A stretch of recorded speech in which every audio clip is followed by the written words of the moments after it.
na kwa mijadala zenu. Na tunataka leo tusimame hapa, sio kwa mkutano wa hadhara kama kawaida, kama ule wa Kakamega ama Busia ama wapi. Leo tunataka tuongee na opinion shapers, watu ambao wakitoa neno kule wanaishi ni neno ambalo linasikika na liko na weight nzito sana. Ndio kwa sababu tuko hapa siku ya leo, so that we can have a conversation. Swali la kwanza ambalo ni lazima tujiulize ni kwa nini Kenya kwanza na sio Azimio? Swala hili nataka tuliseme hapa, tuzungumuze. Nataka tuzungumuze kuhusu taifa letu. Siasa yetu iko vipi? Nataka tuzungumuze kuhusu maendeleo ya hizi counties ambazo nimetaja kwa muda wa miaka kadhaa, haswa miaka 10 zilizopita. Na mtu akija hapa, mimi natambua kwamba tuko na Wateso miongoni mwetu, tuko na Wasabot miongoni mwetu, tuko na Wakikuyu miongoni mwetu, tuko na Wajaluo miongoni mwetu, tuko na Wakisii miongoni mwetu, alafu tuko na Waluya miongoni mwetu. Naweza kusema wanaongea mambo ya milembe, lakini nataka sisi wote tujue tunataka kwa hizo kabila zote tuishi kwa njia ya mlembe na uhusiano kama kitu kimoja. We are neighbors, we are brothers, we are sisters, we have intermarried. Kwa hivyo, our destiny, barabara yetu, tupende tusipende, itakuwa barabara moja. We are bound to be together. When we succeed together. When we fail together. When we suffer together. When we cry together. Huo ndio ujumbe mimi nataka tutoe hapa.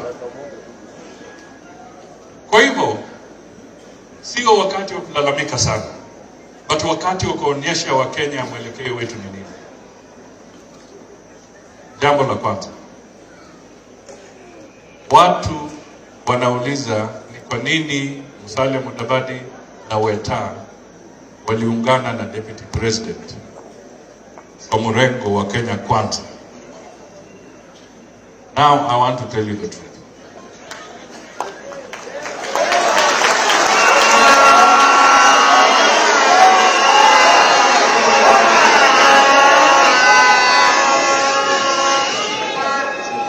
Sisi katika eneo hii tumesaidiana sana na wale ndugu zetu wengine, but there have been people who have shown a lot of ingratitude.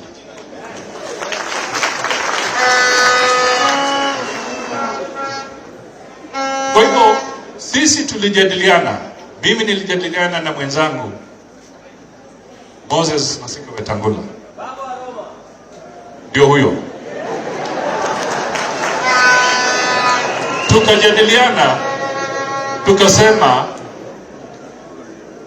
katika taifa hili tumeona kwamba kuna wachache ambao have been privileged to lead this country, ambao wanafikiri. Tukasema katika katiba yetu tunasema we want democracy, lakini tumeona there is no democracy. Kuna watu wachache wanatumia mamlaka yao, they've had positions of privilege for too long, and they have now become so arrogant that they think they should determine who should be our leaders.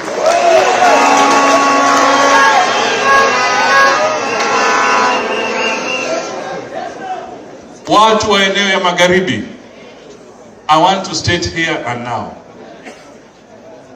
I may have been humble in the past, and I'm still humble, but clearly I'm not a fool.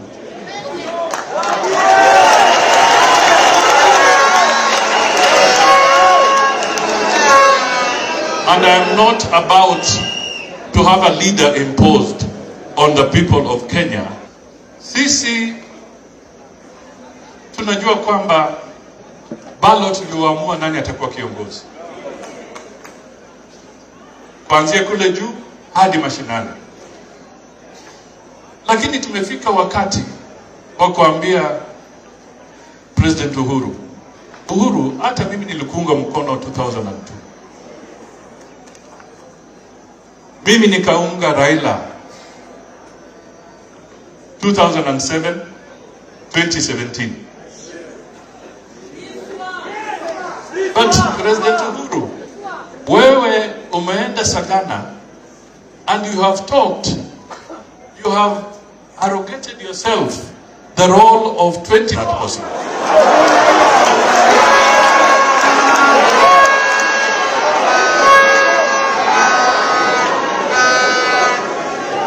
Inawezekana kweli? Inawezekana kweli?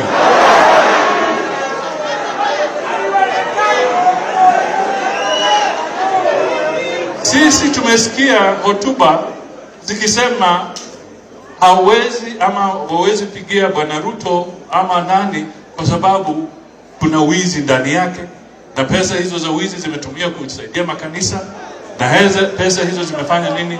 But I want to ask this very fundamental question. The corruption that has taken place baada ya handshake,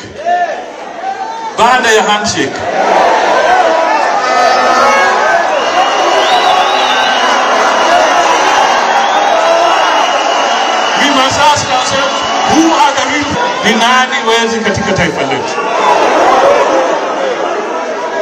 Ni lazima tujiulize, haya madeni ambayo tuko nayo, haya madeni na wanajaribu kuficha, na mimi nafurahi sana mmoja wetu Mheshimiwa Sako amepeleka mswada bungeni kuangalia mambo ya madeni katika taifa letu. Madeni haya yanafika matrilioni. Wewe hapa, hata wakijaribu kuficha, wewe hapa upende usipende, wewe na mjukuu wako na nani, you have over 250,000 shillings owed to the Republic of Kenya and to other people.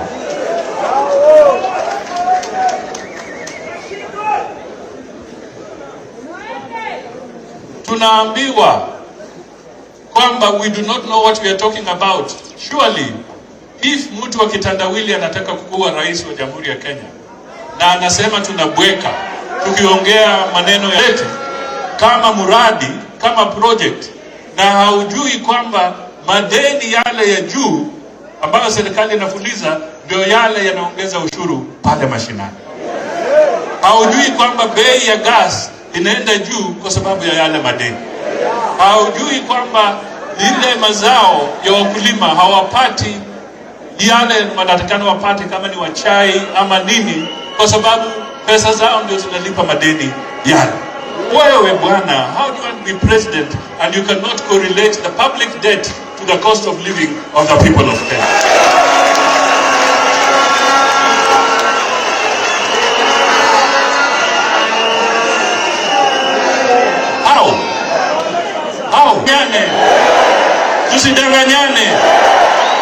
Tusidanganyane. Tunapenda mabarabara ndio. Tunataka mabarabara nzuri. Tunataka barabara safi kila pahali. But roads without money in the pocket of the people is also a problem. Sisi tunataka tujue, why is the cost of electricity so high? Tukitaka tufufue factories zetu, what do we do? Mbolea ndio hiyo, 6,000 shillings per 50 kg bag. How do you expect people to survive?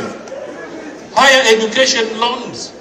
Watoto wetu wa kwenda university, they're having problems because the money is not being released on time.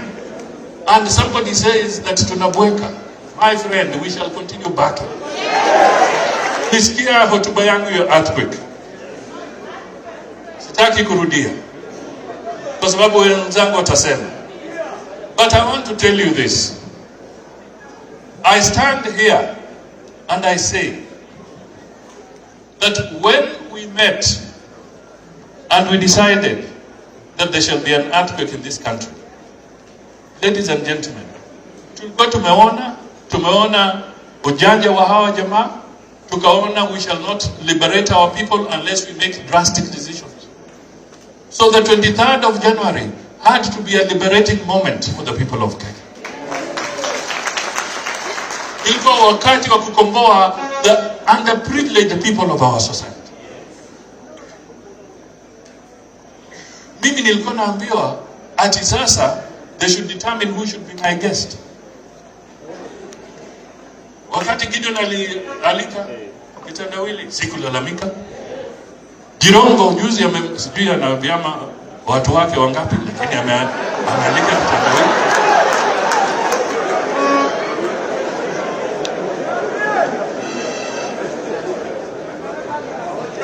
DAP wakafanya hivyo.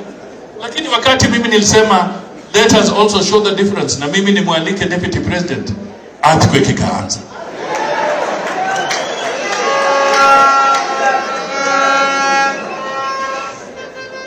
Hawa jamaa walilalia chama cha ANC kwa muda mrefu, wakatupeleka koti. Part of early 2020 nilikuwa napambana tu kwa makoti. Baadaye wakaingilia Ford Kenya, apambane kwa makoti. Tusidanganyane, hiyo handshake, yale ambao hawakutuambia walikuwa wanapanga vile watatupanga.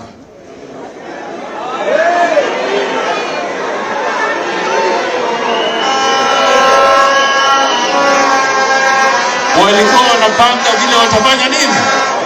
Watatupanga. Tumekataa, hatutapangwa. Tunaelewana kabisa. Wameunda vyama, parties to dismember our communities. Parties that have not fulfilled all the requirements of registration, wanawapatia certificate ya registration mara moja, wanawapatia pesa, wanasema enda tengeza delegates conference. And don't be cheated. Tujiulize, out of all those parties, how many members of parliament do those parties have? Kwa hivyo let us not be hoodwinked ati kwamba vyama vingi are lining up to go to Azimio. No. Hiyo ni perception, wanataka watu wadanganyike wafikiri kwamba watu wameenda kule. Mimi nataka tuambie Wakenya wako na Kenya kwanza.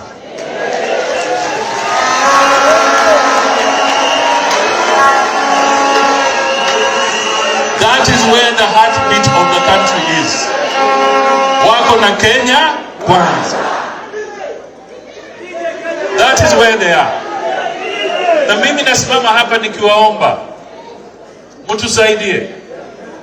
Na leo pia nataka mtupatie idhini, because we will talk. I have my eyes set on something. The battle ahead is much bigger than all our own individual pursuits. And we must find a way of working together. Tunaelewana? We must find a way of working together.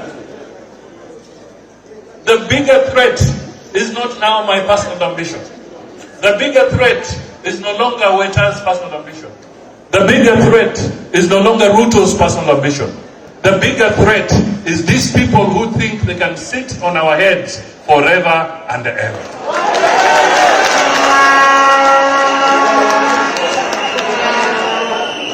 Tunaelewana kabisa? Tunaelewana?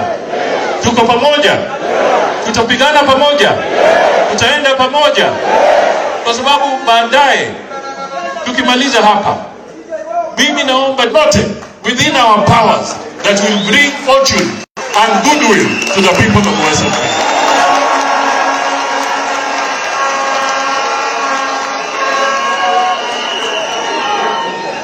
Tunaelewana kabisa? Nilisema it is not about me personally. Even me personally, I have been out of government for 15 years. But I'm alive. I am not dead. You can see me here physically. You can touch me.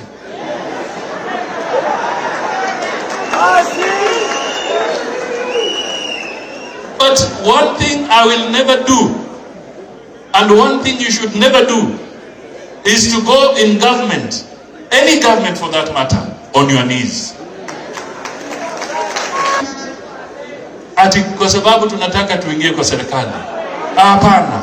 Sisi kwa Kenya Kwanza hatutaki tu kuingia kwa serikali. Tunataka tuunde serikali. Na tunataka tuunde serikali tukitembea tukiwa na vichwa vyetu vimesimama imara, sio kwa magoti.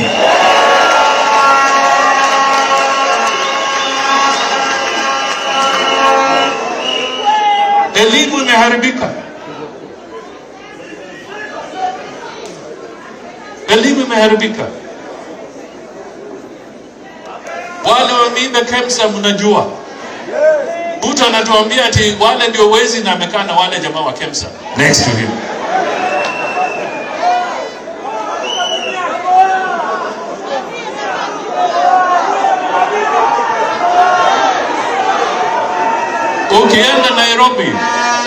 Ukienda Nairobi, si mbaya. Tuna flyover, tuna ile barabara ambayo inapitia nje.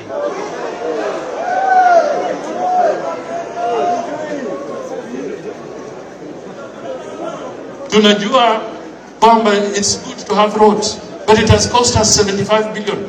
Now I'm told it's actually escalated to 84 billion. Sasa kutumia hiyo barabara, apart from ushuru ambao tutalipa kwa sababu ni deni, we shall pay through taxes. Lakini kuna toll, yani unalipa ya tax na kutumia hiyo tena utalipa toll. My friend, double taxation. Wewe fikiria hizo 75 billion ikiwa tungefanya dual carriageways kutoka huko Nakuru, kutoka wapi, dual carriageway paka Malaba ama paka Busia.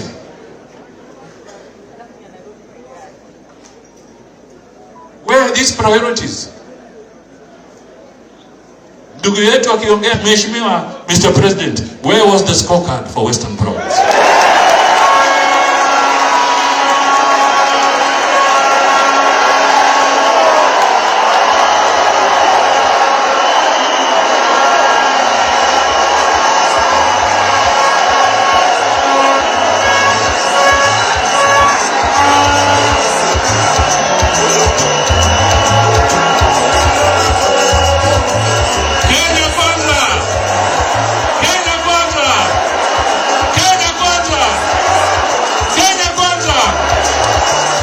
Asante.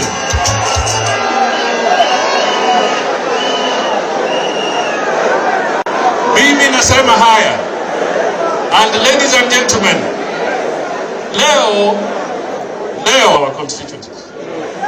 Today we are not come here to identify anybody for any particular position. We have leaders elected, we have aspirants, we have all these people here. I am saying this because I don't want us to lose the message that we are delivering today. Tunataka tukimaliza leo kwa sababu yale mengine yatakuwa mambo ya kufuata baadaye. And I want to assure you, through consultation, the various parties, UDA, ANC for Kenya, will arrange and have consultations in accordance with party rules and what have you, so that that can be handled separately or differently. Leo we are here with one strong message, that why Kenya Kwanza. And I want to ask you, we must stop, control the huge public debt that has become a problem. We must stop corruption. We must provide jobs for our youth. And gentlemen, ladies and gentlemen, when I see Kitandawili and I see Azimio, I see no hope there.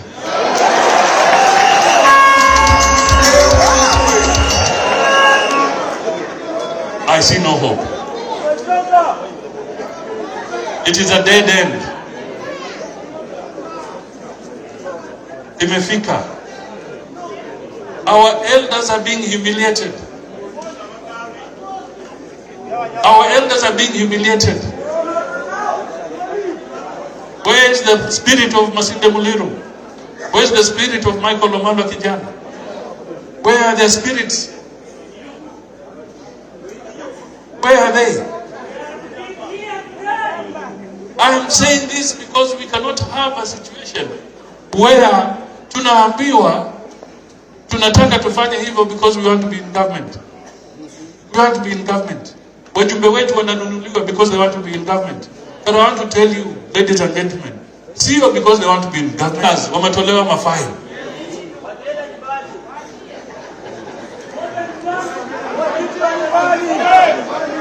Hawa wote ni mafaili. Ni mafaili tu.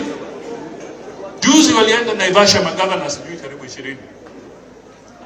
Wote walipoitwa pale walikuwa naulizwa wasaidie mradi wa kitandawilo, project ya kitandawili na 20 million per governor.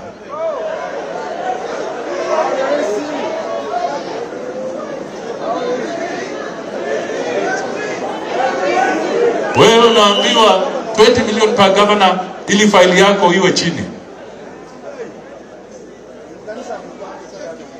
These people are living in fear. And I want to tell you that, gentlemen and ladies here, and Kenyans in general, we must remove this. We do not want... Wanatumiwa KRA, wanatumiwa nini? Wanaambia usifanye chochote. Na mimi nashangaa kwa watu wa eneo hii. And I want to speak this in total surprise. Hata nikiongeza Kiluya, watese wako hapa na wasapoti mnisamehe. Lakini nataka niulize jameni, ikiwa wajumbe wa Mount Kenya wanatoroka na president yuko hapo na hiyo authority yake yote, lakini wanatoroka wanahama wakija kwa Kenya Kwanza, wewe unaona huko kuna moto, nyumba inachomeka na wewe kuzima moto, lakini wewe unakimbia. Senator wa Nyandarua ametoka Githiomi.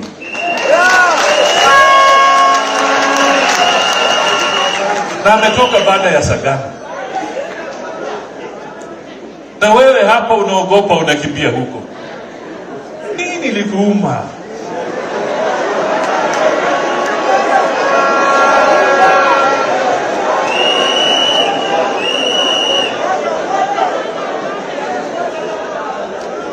Na sisi tunaambia President Uhuru, if you feel that you wronged Kitandawili and you want to apologize to him the way you are apologizing in Sagana for what you believe you did wrong for him, if you are guilty of any transgressions against Kitandawili, then you do not use us to try and atone for your guilt and your remorse by saying that you shall impose him on the people of Kenya so that you can atone for what you believe you did wrong to him.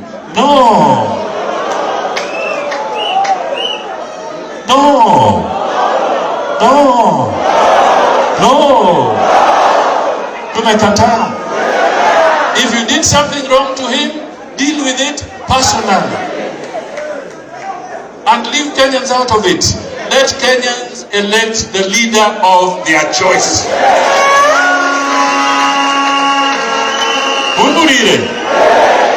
Do you now understand why we say not Azimio? Why? You stand with us. You stand with us. Is this the question?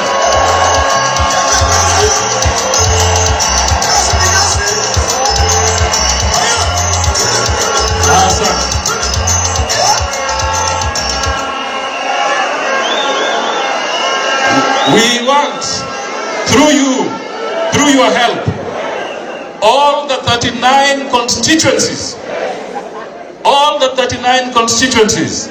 from Trans Nzoia all the way to Budalangi, we want all the 39 constituencies to be Kenya Kwanza constituencies.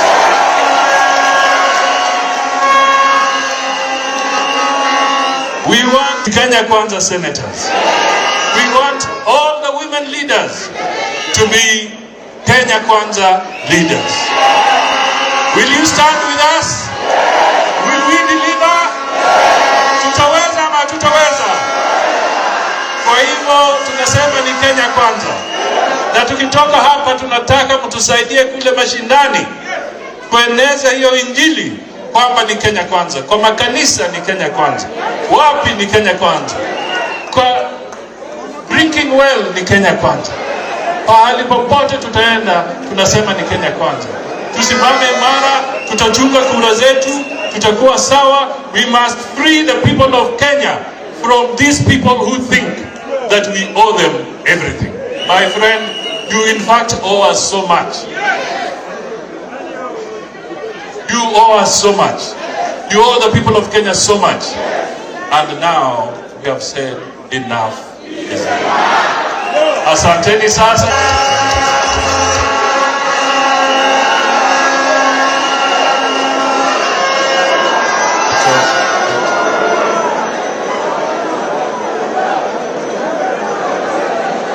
Ndugu zangu, hamjambo?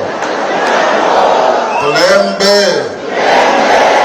Kwa ndugu zetu waite Soemuli ya Koliae. Ndugu zetu wa Sabaot Chamagei. Ndugu zetu wa Central. Tunasema Garege. Kwa jirani zetu hapa Oyaore Ururu. Nashukuru sana kwa kuja kwenu kwa wingi.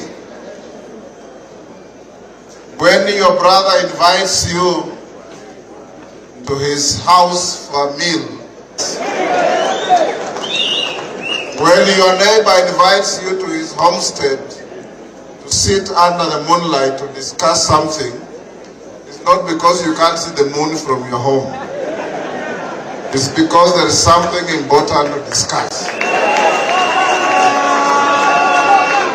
Leo tumekuja hapa kama jamii za region hii. Na yale yote ndugu yangu Musalia amesema, nakubaliana naye. We want to live here with a social contract to deconstruct the political con people in our midst. Kuna matapeli wa siasa wamejitokeza kati yetu.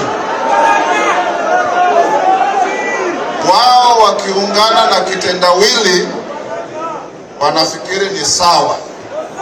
Sisi tukisema Kenya Kwanza wanasema we are betraying the community. We want to tell them here now that time for political conmanship is over. That those who believe in modern day slave trading have their days numbered. Kwa hivyo tukiwa hapa leo, tunataka tukumbushane. Sisi watu wa mkoa huu, hasa jamii ya Mlembe, mulipigia mzee jirani yetu Jaramogi Oginga Odinga kura chache, mkapigia kijana yake. 2007 mkampigia karibu kura zote. Ni Bungoma na Trans Nzoia peke yake ilipigia Kibaki. 2013 tukampigia kijana yake tena kura zote. 2017 we repeated the same. Lakini mkiwa na jirani na mnatembeleana, mnasaidiana, na yeye anaona kama shida iko kwako si shida, kama shida iko kwake ndio shida, then huyo si jirani. And I want to repeat what I said in the Senate, that the divorce was going to be messy, noisy, and with casualties. Those casualties will continue feeling the pain of their mischief and misadventure. Tukiwa hapa leo, tunataka kuwarai ndugu zetu kama wewe ni mzalendo unakaa hapa region hii, mtukubalie na mkubaliane na sisi kwamba kama viongozi mmetupa heshima na idhini ya saa zingine kuzungumza kwa niaba yenu na kuja kuwaelezea. Tumeketi, tumetafakari, tumeangalia nyuma, tumeangalia mbele, tumeangalia kule tuliko, na tumeona ya kwamba the best way to go is Kenya Kwanza. Kwa sababu mulisikia jirani wetu kitendawili akiboast ya kwamba tangu handshake ameleta kwa area yake miradi ya maendeleo ya shilingi bilioni 200. Na nyinyi mliompigia kura karibu zote, ameleta nini? Tangu handshake amepewa nafasi nyingi kwa serikali. Amechagua ma assistant ministers, amechagua ma ministers, amechagua ma ambassadors, amechagua ma directors. Nionyeshe hata mmoja kutoka huku kwetu. Yuko? Huyo ni jirani mwema au jirani mkatili? Ni jirani mwema ama jirani mkatili? Ni uona alia eweze wikurata wezuri yenye wekura. Na huyo jirani ametuzoea mpaka akakuwa na kiburi, akaanza kutuambia yeye ni mluya kuliko sisi. That is the height of folly, the height of arrogance that we will not accept. Na sisi tumesema we are also human beings with the needs, with ambitions, with the capacity and the ability to feel pain, with the capacity and ability to feel wanted, with the capacity and ability to make friends, and the capacity we choose carefully. When we supported them, we are very good people. When we said that enough is enough, we have become bad people. But I want to tell you, my people, our people, that don't worry about what they say. Focus on the bigger picture. What are we looking for? Musali and I have been everything in public life. We've been in parliament for a very long time. We have professions. We have been ministers of government. We've interacted with the high and mighty. But that's not enough. My success is not enough until all of us are successful. And so is Musalia's. And we come here to urge you, our people, that this journey we have taken, this decision we have taken, is a sound decision. Kwama nyelehuli, walio la Kenya, ni kuruka huku, kila wakati. And when you don't agree with them, wanakubandika majina, and they are using the state machine to do their mischief. How on earth do you register to elections without structures, without anything? Unasikia tu chama imeenda NDC. This is called abusing the law. Lakini nyinyi mnaona na nyinyi mnaelewa. Juzi mmeona Rais Uhuru Kenyatta Sagana. If then you must also go ahead and tell us whether that money belongs to your community or to all the communities of Kenya.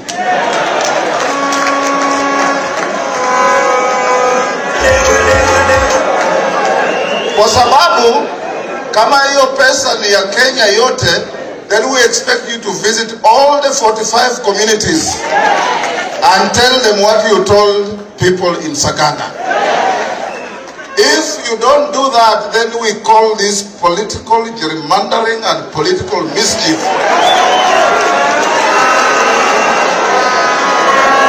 That has no basis. And this is reasoned advice that Kenyans will not accept a puppet and a stooge to succeed you. That Kenyans will not accept you to succeed yourself. And that's why tunawaomba ndugu zetu, na nyinyi si wachache. You have been punching below your weight for far too long as a region, as a community. Now punch your weight. And we shall punch our weight. And those who have been underrating and underestimating us will now feel this weight. Because we can't be a country where one person with one vote arrogates himself the power. This only happens in what we call colonial relics and oligarchs of the 14th century. And we don't have oligarchs in Kenya anymore. We have a Republic of Kenya, with each and every individual, a beggar, mama mboga, mama pima, minister, president, anakura ngapi? Moja. And I want to ask you, my brothers, the clergy. Mumesikia vile president amekuwa Sagana akamuita nyinyi wakora. Anasema nyinyi mnakopokea pesa sawizi. Mimi nikija kwa kanisa nikitoa sadaka, you have no right before God and the clergy. Don't be apolitical, be political. And join this train of changing our country, because we cannot allow people to get drunk with power and start thinking they own this country. They don't. They don't, and they will not. We want to advise our president. Ndugu zetu mliona president akitoa hasira. And Mr. President, constitutionally we have given you the authority and the power to run our country. You have the police at our disposal. You have the army at your disposal. You have APs, everybody. If you lose temper recklessly, you can hurt people.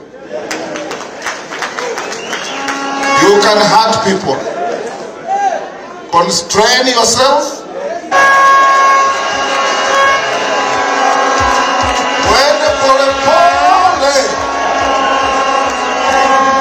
Wachie wa Kenya Kenya yao. Leave Kenya better than you found it. You seem to be determined to leave it worse than you found it, and we shall not allow you.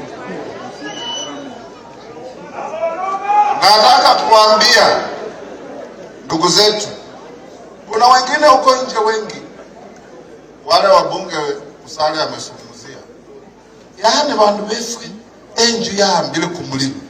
Buli muntu alekake lugha, hata kama sindikake page, hata kama keke page, hata chimbe bake chi lugha. Ewo mujinga kiasikani wingira munjiri yeye. Munde mamai, then you don't deserve to be a leader. And these political auctioneers will always be there. Don't cheat yourself, they will always be there. What is important is what the majority of us are doing. And we call you here not because we cannot reach everybody else, but we know the multiplier effect from here. Kila mmoja wetu akitoka hapa ana ushawishi, ana usemi, ana wafuasi, na anaweza kueneza injili ya Kenya kwanza.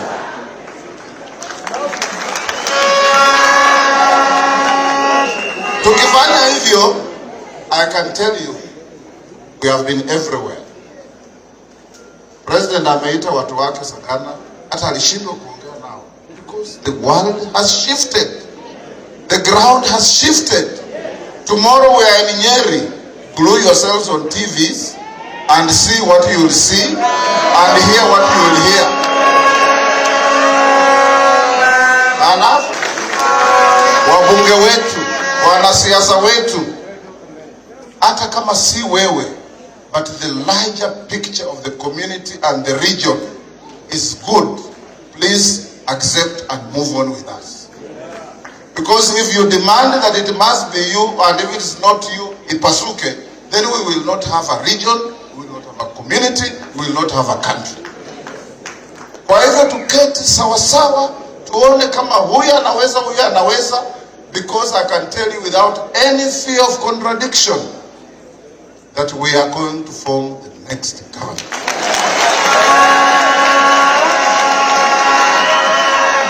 These Azimio guys, if you look at them, they are so demoralized. They look so frustrated. Wakisimama ni matusi tu. Hakuna sera wanayo.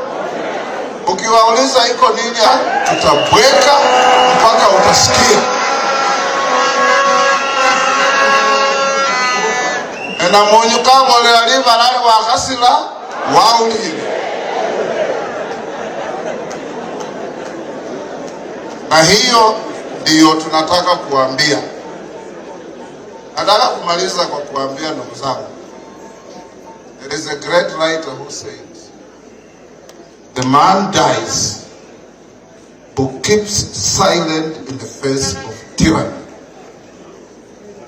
The man dies who keeps silent in the face of oppression. The man dies who keeps silent in the face of marauders, thieves, robbers, and oppressors. We may not be the best, but we are your brothers, and we are ahead of the pack. Give us the confidence, give us the support, give us the prayers, go to the oracles and kneel and pray to our forefathers. Go to the oracles and kneel and pray to our future. And tell them, oh God, this region is as good as any other. Our people are as good as any other. Together with other Kenyans we can. And together with other Kenyans we will. And together with other Kenyans we shall deliver. And together with other Kenyans, Kenya will change.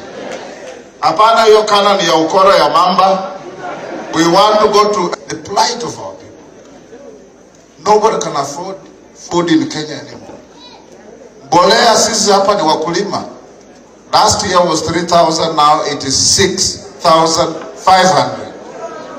It's going to 7. Alafu kuna mzee mmoja hapa anajifunga minyororo kwa shingo kila wakati.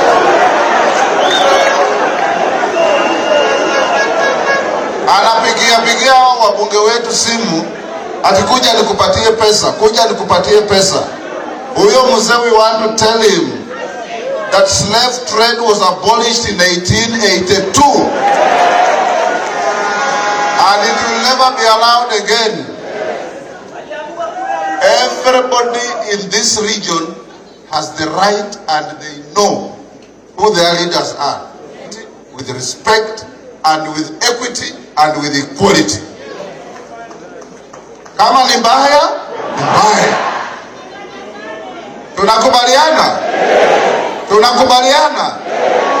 Mutatupa idhini tuendelee kusungumuza kwa niaba yetu na nyinyi na kila mtu ili tuboreshe nchi yetu.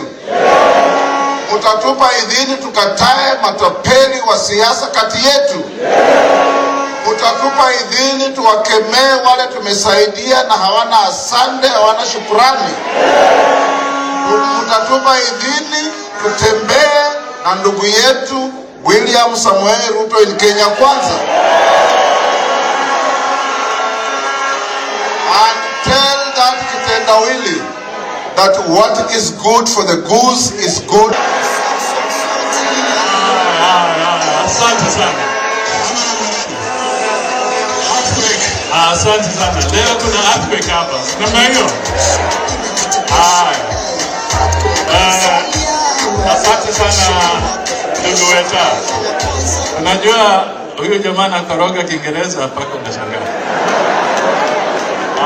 Sasa nataka nimpatie ndugu yangu Washali, kwa sababu mtu anaweza sema tumeongea mtambue elders. Kuna elders wetu, nasikia almost 400 of them. Asanteni sana kutoka all the 5 counties. Thank you so much for coming. Thank you. Benjamin Washari.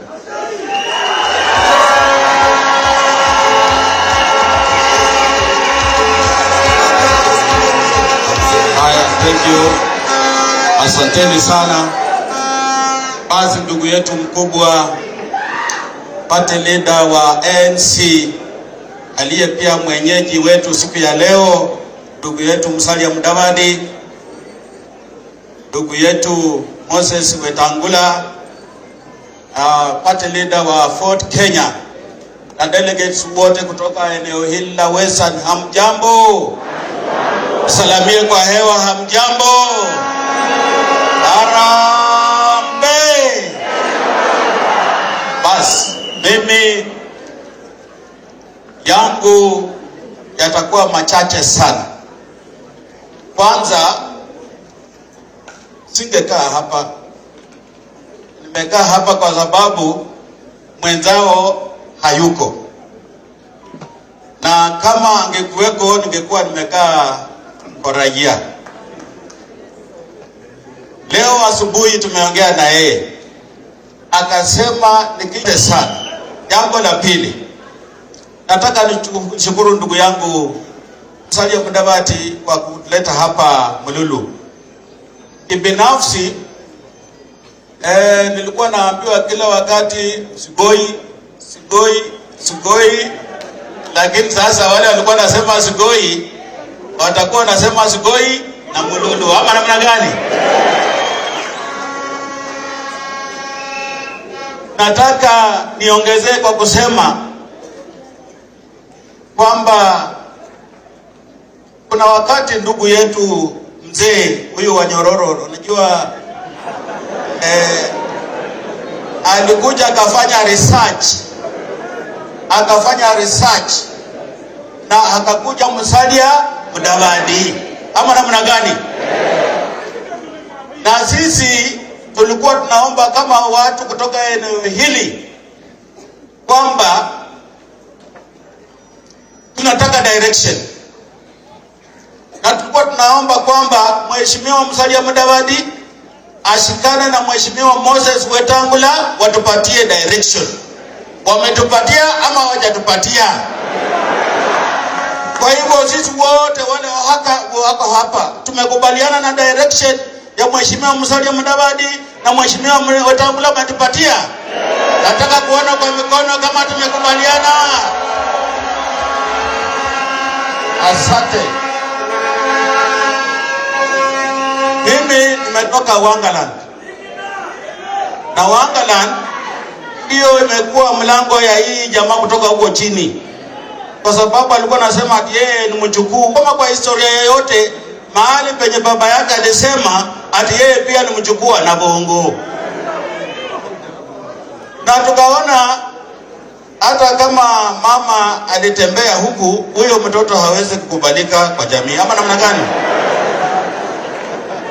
Lakini hiyo imekuwa maneno ya ukora. Watu wa Western umekubali kwamba huyu mtu anatokea huku chini anasema kwamba yeye ni mjukuu na bongo, sisi tumkatae? Tumemkataa. Kule Wangaland mlango ya kuingia Western, sasa hiyo mlango imefanya nini?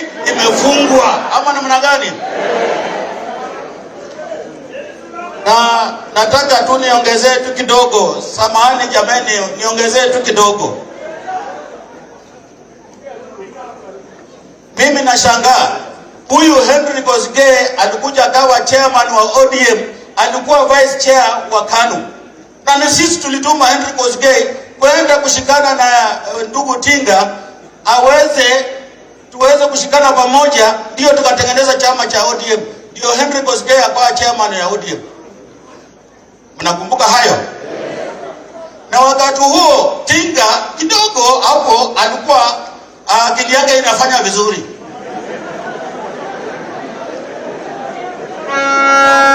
Sisi wote hata tukiwemo na naibu wa rais, sisi wote tulikuwa kwa KANU, na tukasema twende tusaidie hii jamaa, anaonekana yuko na akili mzuri. Kwa kwa sisi wote wale walikuwa kwa KANU, ule mwenye alikuja siku 3 na akarudi alikuwa mwisho. Angemsaidia wakati huo, wakati ile Tinga alikuwa na akili timamu. Ama namna gani? Kama Tinga angekuwa hapa, angekuwa anasinzia ama analala usingizi kofofu.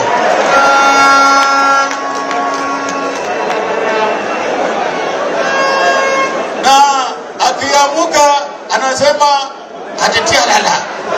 Lugha yenye haieleweki. Ama namna gani? Mimi ile swali nauliza Mheshimiwa Uhuru Kenyatta, na wakati mmoja nitakuja kuomba msamaha. Kuna wakati nitakuja kuomba msamaha. Kama kweli Mheshimiwa Uhuru Kenyatta alitaka kusaidia Tinga na alitaka kusaidia nchi hii, mbona hakusupport Tinga mwaka wa 2007 wakati ule alikuwa macho na akili timamu? Leo hii jamaa ameanza kulala, ndio Uhuru mwenyewe anataka kusaidia yeye.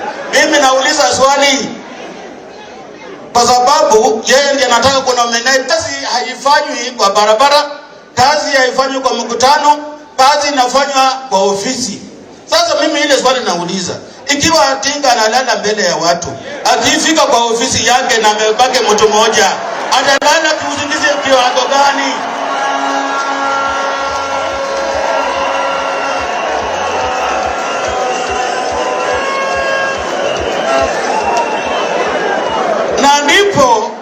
Na ndipo tukisikia hii support yenye inatoka kwa ndugu yetu, anajua huyu jamaa atakuwa analala kwa ofisi. Sasa ile swali tunajiuliza, je, yeye anataka kufanya kitu gani kama Tinga analala? Lazima tuulizane maswali. Ama namna gani?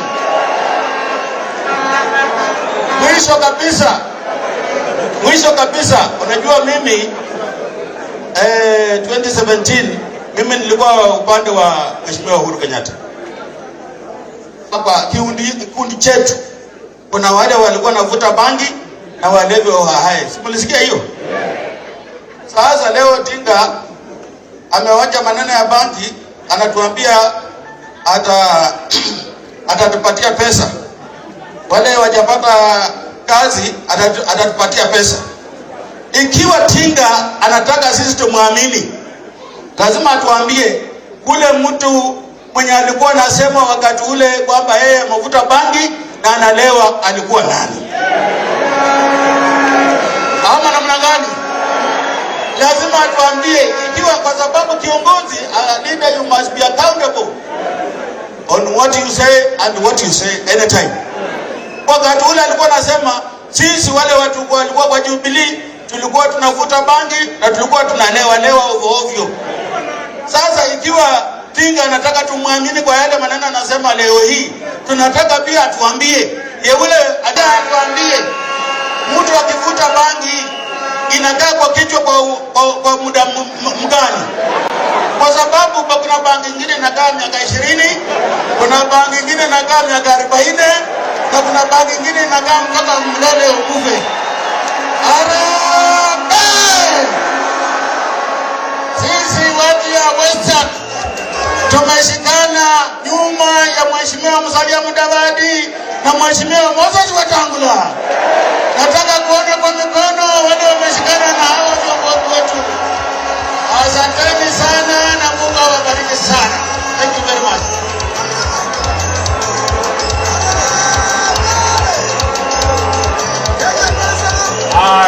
Asante sana.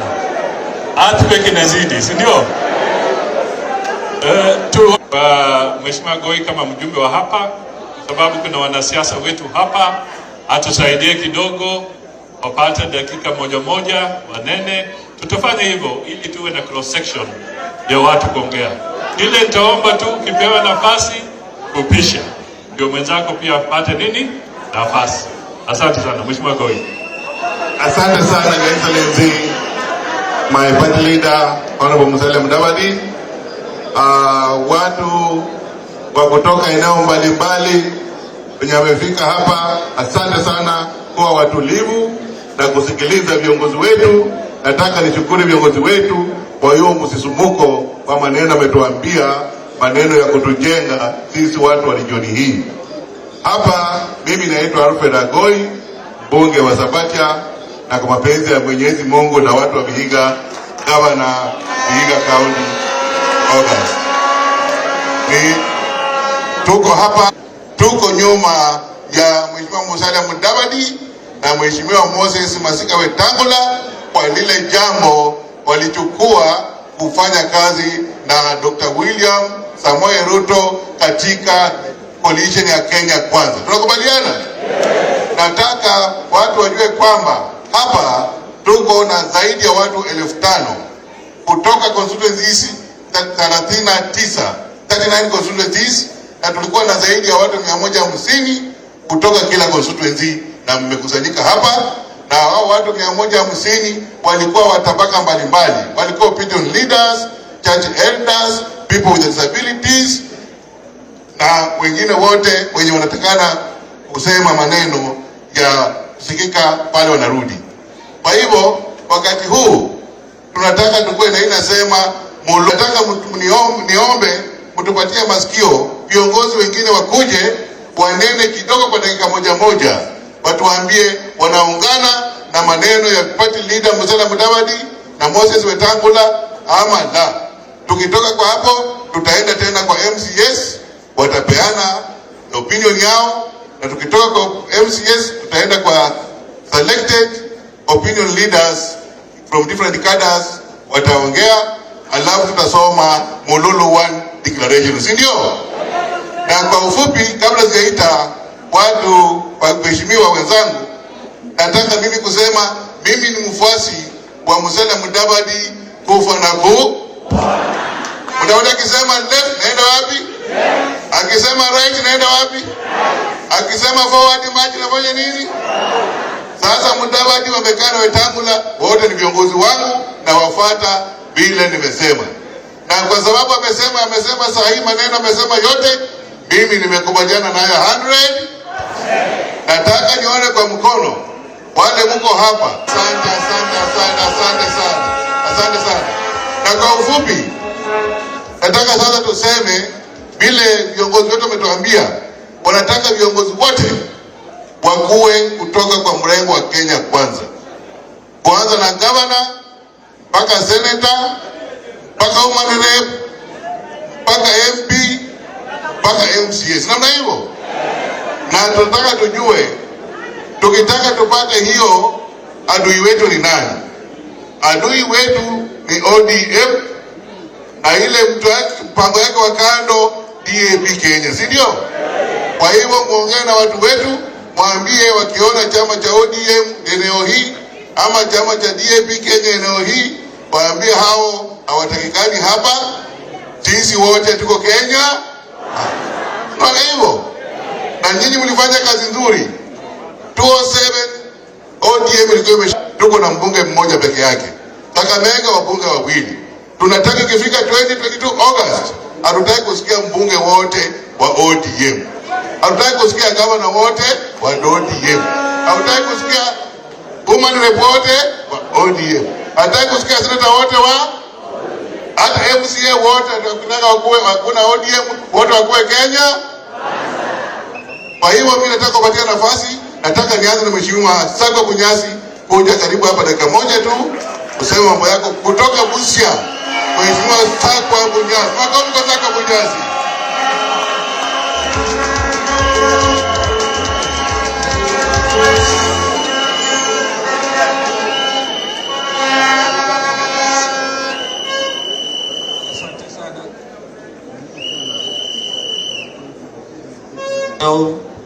Asante sana.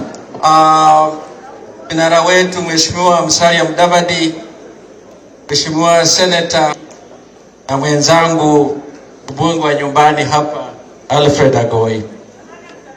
Kwanza kabisa mimi naitwa Sakwa Bunyasi, natoka Nambale, na alivyosema mwenzangu, kwa majalia ya Mungu August takuwa governor wa Busia County.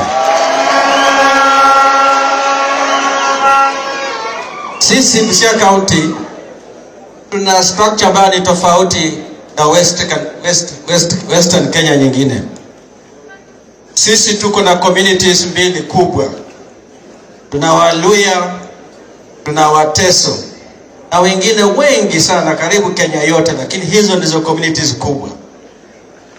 Na sisi tungependa kwamba tukiweka Kenya mbele, sisi tutembee pamoja, Waluhya na Wateso. Nyiki Kenya saa hii, unamsikia rais yuko State House, nyumba ya kiserikali ya Wakenya, anaita vijana wa Mlima Kenya na anaongea kwa lugha yake.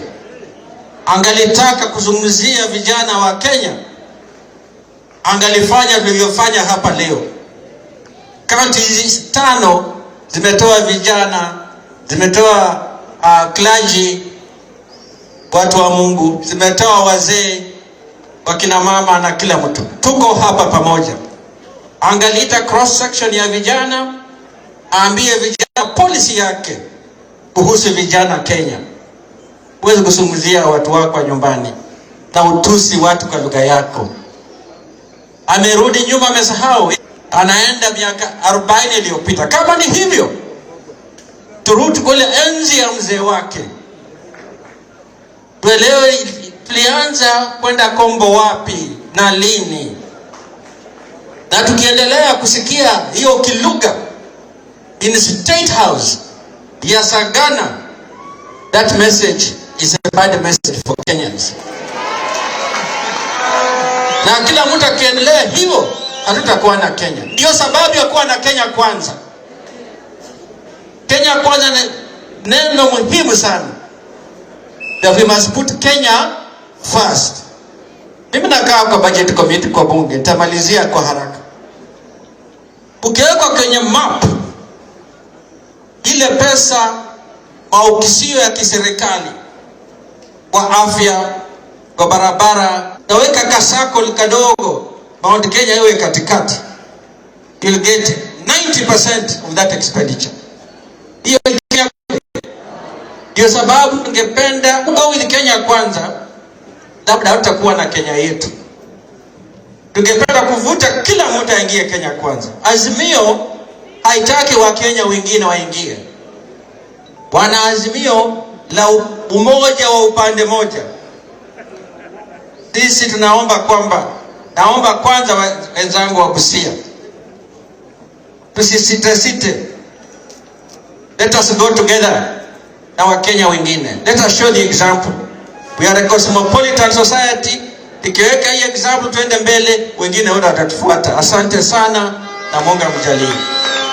Asante mheshimiwa. Katika hii familia Kenya kwanza, mbunge wa Kabuchai, na akimaliza nataka niende Kakamega kwa tayari. Mheshimiwa Malulu Malawa kwa tayari ukuje.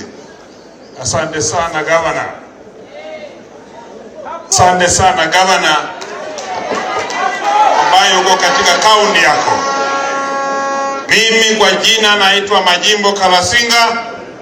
Mimi ndio mbunge wa Kabuchai, bunge ambayo papa wa Rochi. Mheshimiwa Rais, wakati unaenda kwa national television na unaongea lugha yenye yako ya nyumbani ya mama, na unaongea kwa Wakenya wote, wewe you only deserve to go home and become a paramount chief. Jambo la mwisho, Mheshimiwa Musalia uko hapa, Mheshimiwa Moses Wetangula uko hapa, Mheshimiwa Dr. William Ruto ako mbele yenu hapa. Nyinyi wote watatu, Mheshimiwa Dr. Samuel Ruto is a professor in science. Mheshimiwa wewe Musalia Mudavadi, wewe ni mkwichi katika tunataka mshikane vile mmeshikana hivi, nao Kenya kwanza iko na mbele ambaye tunaamini sisi wote, kwa sababu nyinyi watatu mnatosha. Kila mtu ako na mwili wa kutosha kulala kwa kitanda ya State House, lakini hatuwezi ruhusu watu watatu mkalala kwa kitanda moja State House. Itakuwa mmoja at a time, kwa sababu bwana mkilala wote kwa kitanda you will be mistaken for homosexuality. Sisi tunataka mchague ile atakuwa kadi yenu. Sisi wote hapa tumeamua simama na nyinyi, yule ambaye mmeamua atalala katika kitanda. Lakini mwisho ni kuuliza, kweli wacha niulize, huyu kijana ya Mululu, huyu haki ya Mungu, bulangeti mpya 2, warembo 2, moja kwa hii, mwingine kwa hii, alafu niite huyu kijana ya Mululu niweke kwa kitanda moja, huyu Musalia, alafu niite yeye mzee ya kitanda 2 niweke kwa ingine. Nani anatingiza kitanda kama Haji Kweki? Nani anatingiza kitanda? Musalia. Wamesema kama mzee hawezi kuwa na nguvu ya kutetemesha kitanda, huyu atakaa State House akifanya nini? Kwa sababu nimemaliza, nyinyi wabunge wenzangu hapa, mkipigiwa simu na Atwoli, mkipigiwa simu, asante kabisa gavana, na nyinyi msiwache gavana yangu huyu Agoi, mkipata yata nilindia my president Musalia Mudavadi, na Mungu wa amani awabariki. Asante sana, asante.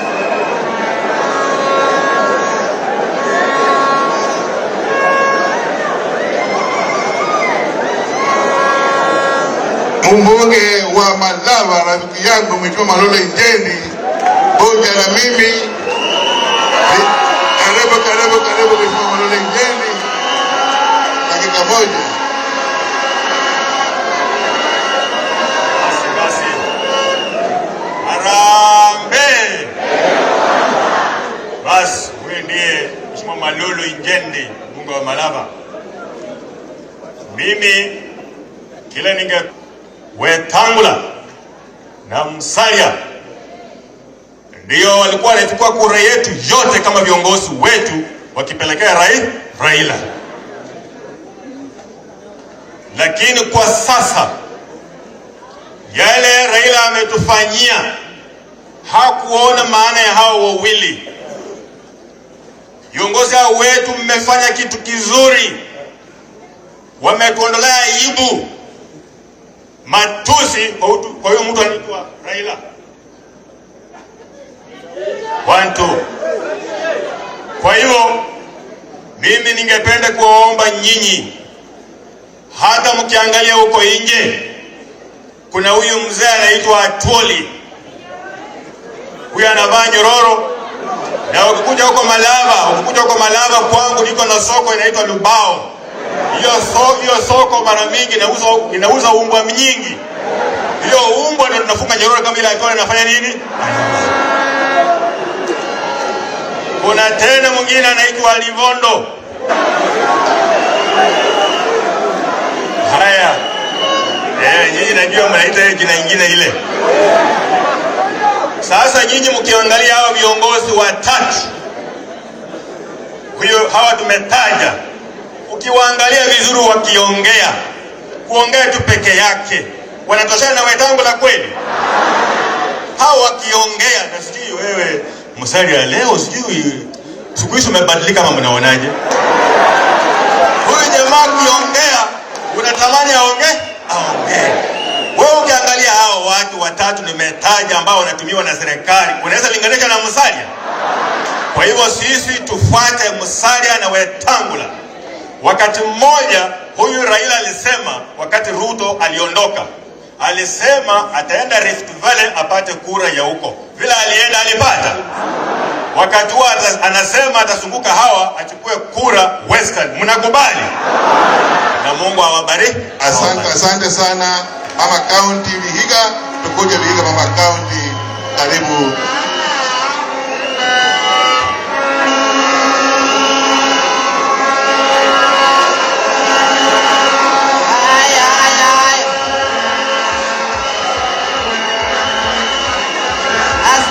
Asante sana. Thank you very much. Thank you akina mama. Asanteni. Asanteni sana.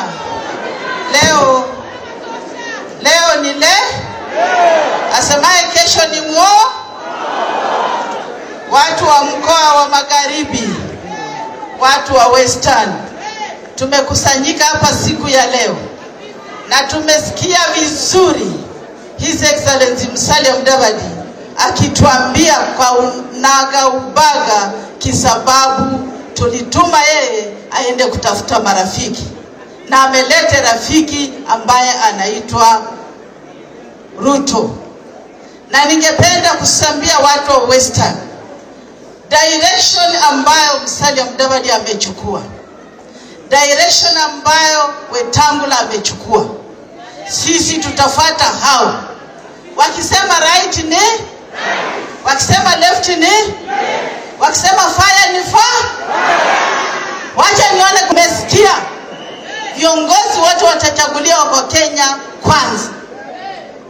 Na mimi kama mama ninasema mama, nafasi yetu iko kwa Kenya kwanza. Mambo ya azimio muliona walitaka kutoa viti ya kina mama, na ilikuwa inaongozwa na nani? Raila Amolo. Mtakubali mtu mwenye ataki akina mama? Mtakubali mtu ataki vijana? Mtakubali yule ataki makanisa? Azimio ilizima Sagana 3 siku ile walienda huko, na hakuna azimio, hakuna ODM hapa. Alisema Musalia wetu anabweka. Watu wa mkoa wa Magharibi, mulizaa umbwa. Sasa wacha tutangaze hapa siku ya leo, Raila asikie hadharani, tutabweka na tubweke. Na mimi kama jeshi namba 1 nitaongoza wakina mama wabweke Kenya mzima, vijana wabweke Kenya mzima, wazee wabweke, mpaka Raila aende Bondo. Raila aende wapi? Fanyeni vimkono. Raila aende wapi? Aende Bondo. Na Uhuru naye aende wapi? Waende kupumzika. Serikali ya Kenya kwanza iko hapa, na hawa vijana watatu watatuongoza Kenya. Asante.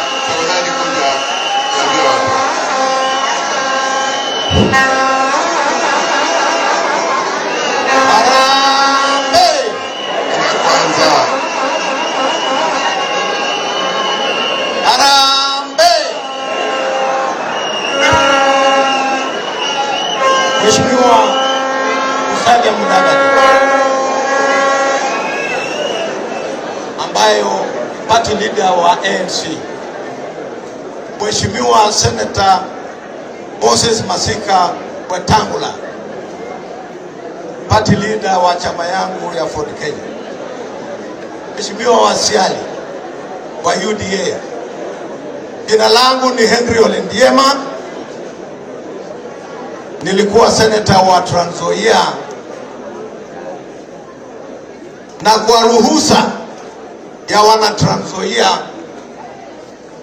takuwa senator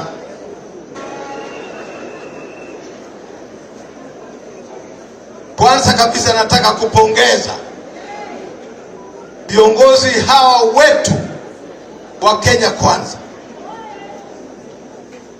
kwa uamuzi yao kwa niaba yetu kuungana na kuweka sisi pamoja kwa mambo ya uongozi wa nchi yetu. Nchi yetu, tusidanganyane, iko na shida nyingi. There are political problems, there are economic problems, na hata legal problems. Shida nyingi kazi. Na tukiangalia mbele, we cannot continue doing the same things every year and expecting better results. Hawa viongozi mimi ninawajua. William Samoei Ruto, yeye ni kama profesa, ijapokuwa profesa ya mambo ingine, lakini vile vile ni profesa ya siasa. Mkubwa wangu Wycliffe Mudavadi, ulifanya na yeye huko treasury akiwa minister. mimi nikiwa ofisa hapo chini, nathibitisha anaelewa mambo ya uchumi sawa sawa. Yeye ndio dawa ya uchumi. Amechota Kiingereza hapa kidogo, hiyo sio yote, kidogo tu. Yeye ni wakili, yeye ni diplomat.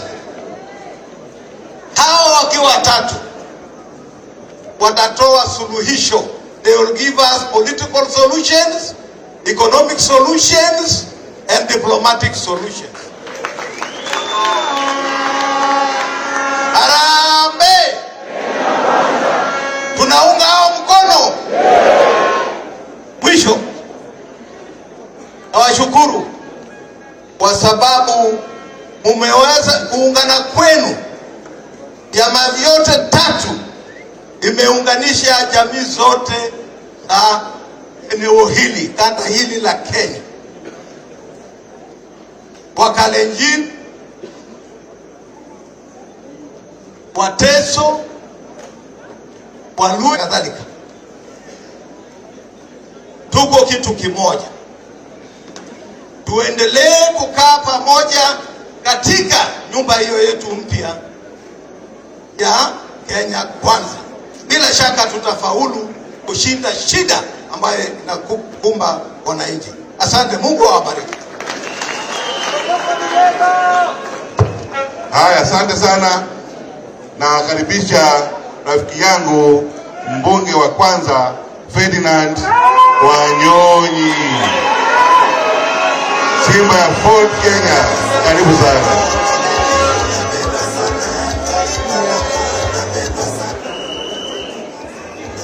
Haya. Nimekuja. Mimi natoka Trans Nzoia. Nataka chukua nafasi hii kushukuru ndugu yangu Wycliffe. Sasa kutoka hapa tunaongea lugha moja. Ukitoka hapa tunaongea lugha moja, kwa sababu wametucheka huko nje kama Waluya. Na kwa hivyo nataka kuchukua nafasi hii kwa niaba ya watu wa Trans Nzoia. Sisi tumekuja na nataka niseme ya kwamba tumeamua ile Mheshimiwa Mudavadi amesema, constituency 38 zote tuwe wote ambao tutakuja hapa kama viongozi, tuwe watu wa Kenya Kwanza. Tutafanya hivyo. Mambo ya yule kitendawili ametudharau. Nataka niseme ya kwamba wale ambao labda hamjui, ndiye ameharibu Fort Kenya, ameingilia ANC akitoa pesa kidogo kidogo. Na kwa hivyo akaanza na Mheshimiwa Babu wa Roma, akatoa kama alikuwa nani, alikuwa leader wetu wa whip, akamtoa. Na kwa hivyo jamii Waluya leo mmekuja na jamii zote za Western Kenya, tuungane pamoja. Sasa itakuwa Kenya Kwanza. Mambo mengine hii sahau. Tuko pamoja lakini jamani, tuko pamoja. Nitoke hapa nikijua kwamba hata huko nyumbani hakuna mambo mengine, ni Kenya Kwanza. Kama ni ANC ni ANC, kama UD ni UD, kama ni Fort Kenya ni Fort Kenya. Mambo mengine hiyo muache. Naongea kwa huzuni kwa sababu tumeumia. Huyu amekuja juzi akaleta chama kingine ya inaitwa DAP. Yaani ndio sasa anaingilia ndani kuharibu Fort Kenya. Umetoka Vihiga, umetoka Kakamega. Hatutaki kusikia hiyo kitu inaitwa Borea. Borea ni kitu imeoza. Ana mlangani. Usiingie huko afadhali. Kwa hivyo nataka tu nione kama tuko pamoja hapa. Nikisema harambee mnasema nini? Kenya Kwanza. Nikisema Kenya Kwanza mnasema nini? Uchumi bora. Uchumi bora. Harambee! Sijasikia bwana. Nimekasirika sasa. Harambee! Kenya Kwanza. Kenya Kwanza. Uchumi bora. Asanteni sana tuonane. Nashukuru sana. Asante sana. Next Madam Honorable Mary Emase, mbunge mtarajiwa wa Teso South, Busia County. God is good and all the time. Harambee! Harambee! Asanteni sana. Mimi naitwa Mheshimiwa Mary Emase, aliyekuwa mbunge wa kwanza wa Teso Kusini na pia mbunge mtarajiwa mwaka. Imekuwa ni pendekezo letu kama viongozi. Nakumbuka ile wakati wa 11th Parliament ilikuwa ni pendekezo letu kuona kwamba mumeungana kwa Mheshimiwa Mudavadi na Mheshimiwa Wetangula. Kwa hivyo leo nafurahi sana because it has come to pass. Mimi vile mnavyojua, mimi ni mfuasi wa William Samoei Ruto UDA. Nikipita Busia wanasema Ruto ndio huyu anapita. Kwa hivyo lakini leo hii kwa vile tumeungana pamoja, you are my principles and we are going to listen to the direction that you are giving us as a community. Kwa hivyo sisi kama foot soldiers kule mashinani tutatoka hapa, tupeleke ujumbe, tuuze candidates wetu. Aspirants, hebu mnionyeshe mikono. Tuende ground, nakubaliana tunaenda kuuza candidates wetu. Na pia tunaenda kuelezea wananchi, na tumewaelezea tayari ya kwamba punda imechoka. Tumewaelezea tayari politics is about interest. Tumewaelezea kwamba the Western region kwa muda mrefu tumepiga kura ambao inapotea. Lakini leo hii tunaenda kuunda serikali pamoja, tukue ndani na region ya Western iweze kubenefit. Tutufue viwanda yetu ambao imeanguka. Simumia zimeenda chini. Webuye pepa mill zimeenda chini. Tukiwa na viongozi wetu hao wawili ndani ya serikali, si hizo viwanda zote zitafufuliwa? Sio vijana wetu watapata kazi? Asanteni sana, Mungu awabariki. Mheshimiwa Kiwai, Mheshimiwa Vihiga Consultative, karibu salamia viongozi principals na weka commitment yao kama utaenda na sisi. The meantime kuna mtu anapoteza kipande yake, Relance Otieno. Kama karibu kuja hapo uchukue kipande yako. Asante sana. Your Excellencies, all protocols observed. Vile meambiwa, mimi naitwa Kagesi, mbunge wa Vihiga. Na leo tumekuja hapa, tumesikia mambo kutoka kwa wakubwa wetu. Me, I have only one message, and it's a message of appreciation. My first message of appreciation is to you, our two leaders. I stand here, mmetutembeza, alafu tumefika kwa what they call a crossroad. Alafu ukifika crossroad, you can either go left, right or forward. Mmetuonyesha njia. All I'm saying is that tutakuwa na nyinyi because we are proud of the status you made Western proud. My second appreciation is to these people. Wakati is exactly a month, my party leader, since your earthquake.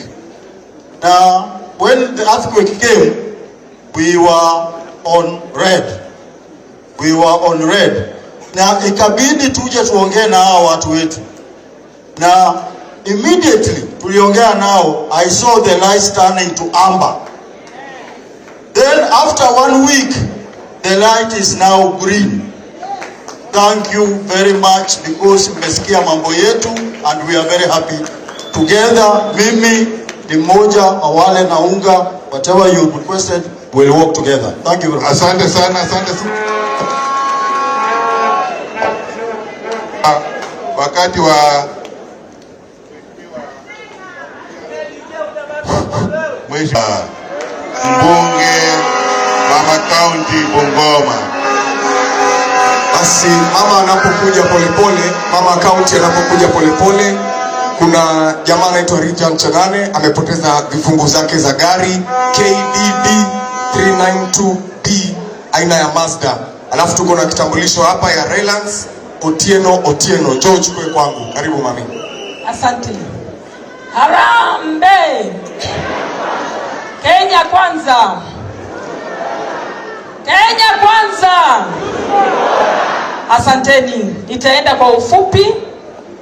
Principals wetu ambao wako mbele yetu, akiwemo ndugu yetu mkubwa Mheshimiwa Musalia Mudavadi, ndugu yangu kutoka nyumbani ambaye tunamuita Papa wa Roma, Mheshimiwa Moses Masika Wetangula, na ndugu William Samoei Ruto ambaye ako hapa represented. Majina yangu ni Mama Catherine Wambilianga. Mama, swali mingi sana kupitia kwa sisi viongozi. Lakini tunaposimama hapa leo kama mama county, swali letu lilijibiwa. Na jibu tunalo kwa Kenya kwanza. Hawa wawili vijana wetu ambao tulituma mbele, ambao ni vigogo wetu, wametuletea jibu.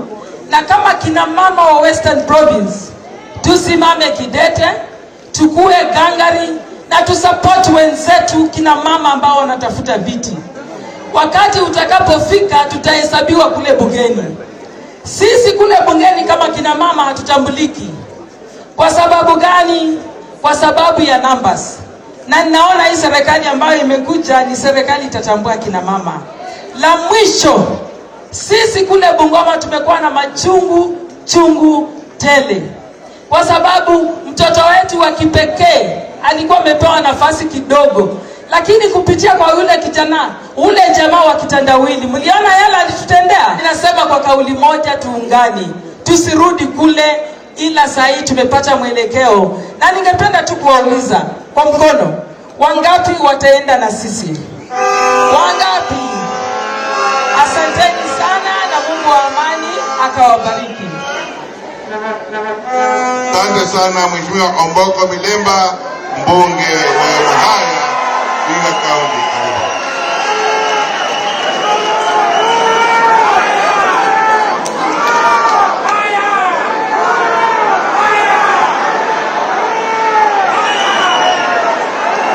Mheshimiwa Omboko Milemba anapokuja polepole, Rylands Otieno, njoo uchukue kitambulisho chako.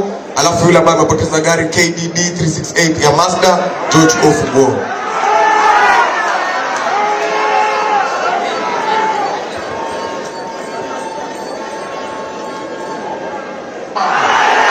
Hebu nione mkono. Hebu beba mkono. Asanteni. Sawa sawa.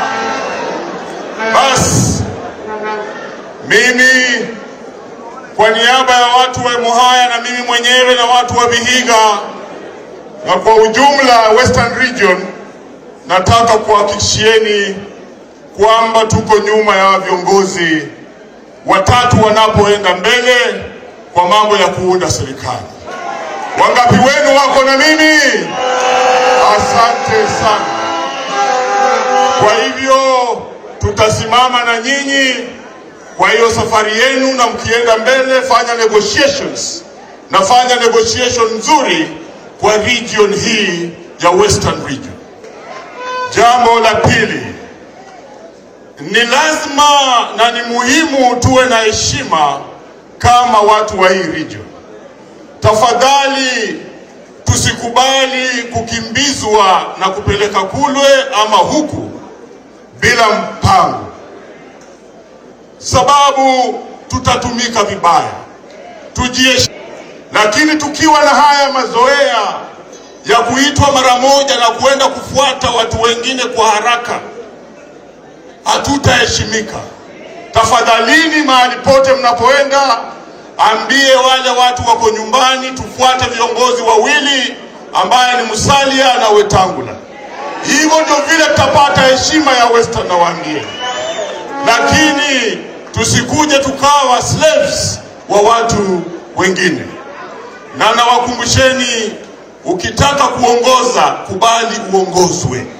Jambo la tatu, mimi naona vyama vinaingia Western mingi kwa mara moja, lakini hakuna uongozi ambao utasaidia Western, sababu mtu mmoja amekuelekeza katika mrengo fulani.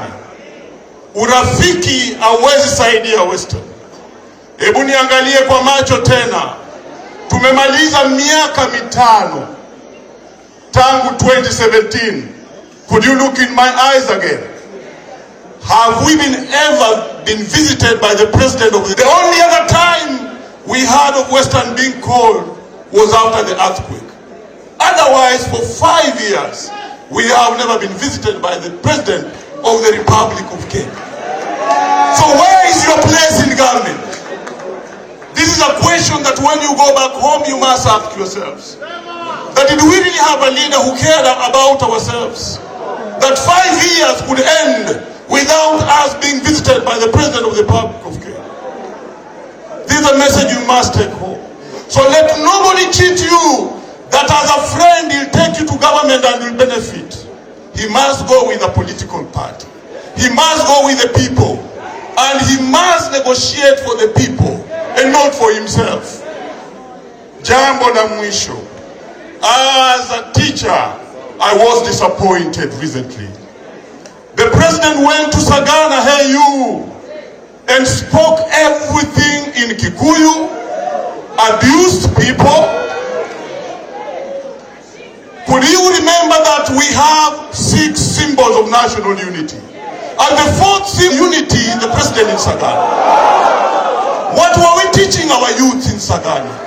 As a teacher and a leader of the teachers, the president must talk like a symbol of unity. Even when he gets annoyed, he must get annoyed as a symbol of national unity. Maybe he needs to apologize to the young Kenyans that he remains a symbol of unity.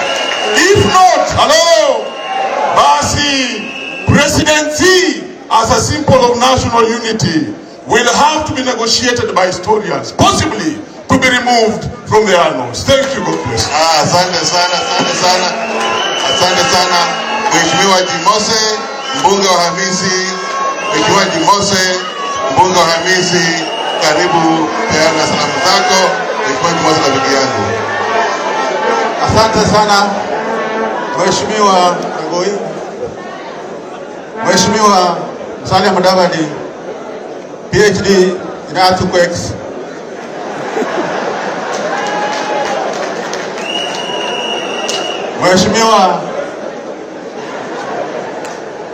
Mheshimiwa, there is something called loquacious grandatization. Mheshimiwa Washirali, PhD in sugar analysis.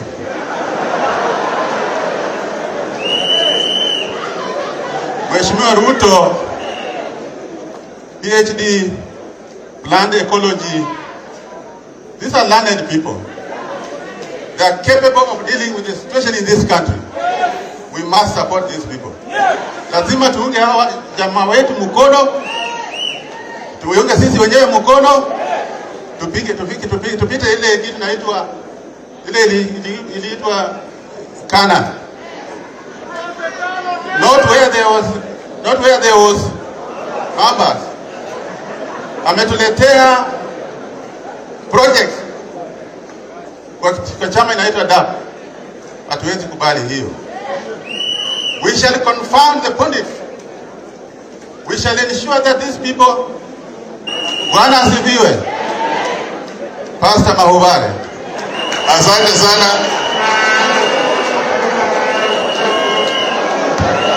Asante sana Mheshimiwa Jimose. Mheshimiwa Gavana mtarajiwa Trans Nzoia, Mheshimiwa Chris Wamalwa, karibu.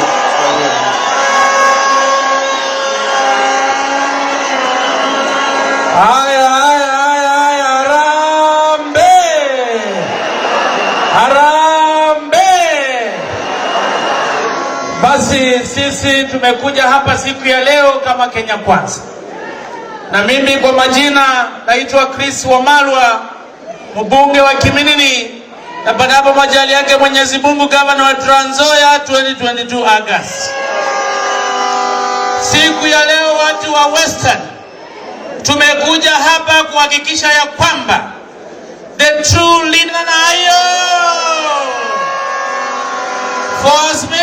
that opinion say aye. For as many of the contrary opinion say nay. The ayes have it. Basi sisi tukiwa hapa siku ya leo, watu wa Western Region, sisi tumetembea na ule rafiki wetu wa kitendawili. 2013 tulitembea yeye katika court. Hello? 2013 tulitembea na yeye katika court. 2017 tumetembea na baba katika NASA. Na baba alisema ya kwamba amebaki na risasi moja. Mimi nilishangaa, baba anakuja anasema ako na risasi, kumbe ameiba risasi ya Musalia Mudavadi. Tutembea na Deputy President William Samoei Ruto. Mnakubali? Sisi watu wa Western, baba alikuwa ametudharau. Baba juzi katika handshake alipewa positions. Hizo positions hatukuziona hapa Western. Sikaenda kule Nyanza. Muliziona hizo positions hapa? Mjinga akirevuka, mwerevu wako mashakani. Sisi mambo ya kitendawili tunasema, tunakemea, tunasema shetani afanye nini? Kitendawili tunasema shetani afanye nini? Kitendawili toka. Riswa. Shindwe. Shindwe.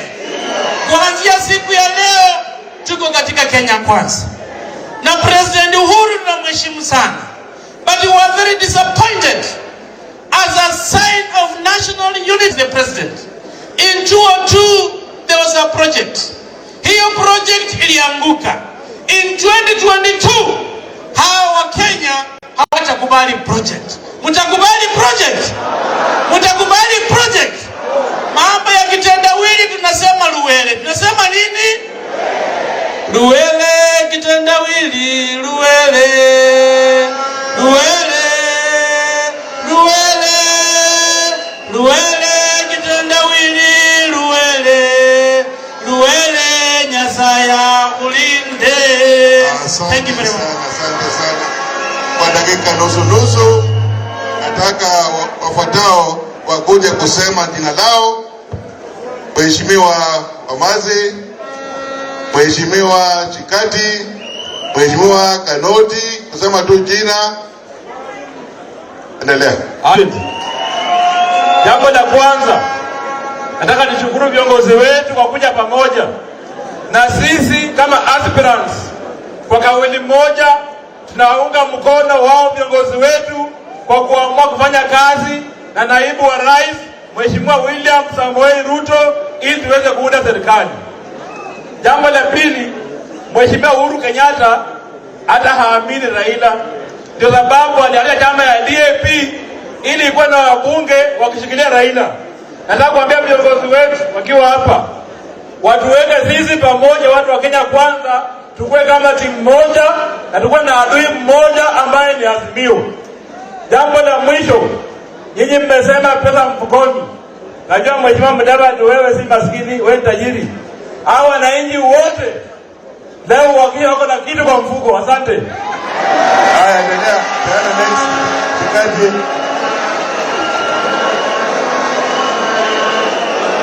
Harambee. Harambee. Usiwe na wasiwasi. Mheshimiwa Mudavadi hawezi kusema pesa mfukoni alafu amwache bure. Namna hiyo. Waache tuendelee. Kutoka Tongaren, na sisi kwa kauli moja kama watu wa Tongaren na Bungoma kwa jumla tumeunga huo mwelekeo ambao mmeuchukua ya kwamba tunaenda barabara ya Kenya Kwanza.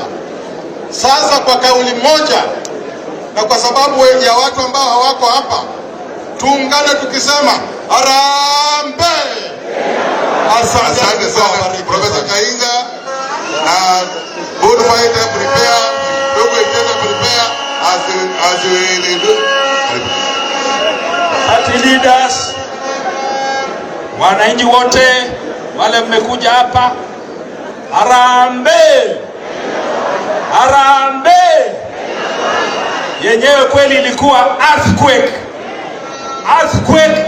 na niliambia Mheshimiwa Musalia Mudavadi, kweli umeleta earthquake kwa Kenya, na mimi ni beneficiary ya hiyo earthquake. Ndio kwa sababu mnadili yoyote tumeweka wapi? Huko nyuma. Asante sana. Ile na ya pili ya kwamba lazima tuwe united nyuma ya hawa viongozi wetu. Mahali watasema twende kule. La mwisho, mama mimi nampenda sana.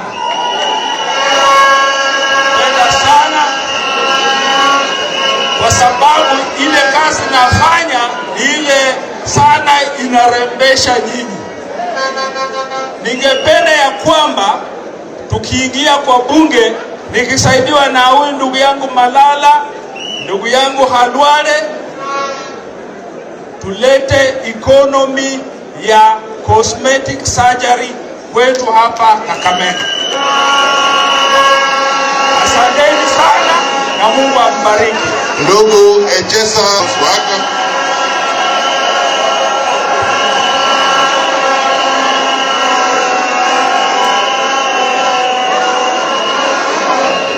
Haya, basi Your Excellency Musalia Mudavadi, Your Excellency Moses Wetangula, my brother Washiali, ndugu zangu wabunge wa Luhya, hamjambo? Hebu niselemene kwa hewa. Bwana Yesu asifiwe. Asanteni sana. Basi mimi nachukua fursa hii pia vile vile kuungana hapa na ndugu zangu na kuchukua fursa hii kwanza kushukuru ndugu yangu Musalia Mudavadi kwa kutualika hapa nyumbani. Na ndugu zangu wa Luhya, ndugu zangu wamezungumza hapa. Mimi ni mtoto wenu mdogo sana, na ningeliomba mnipatie tu masikio dakika moja, alafu mimi nitaketi.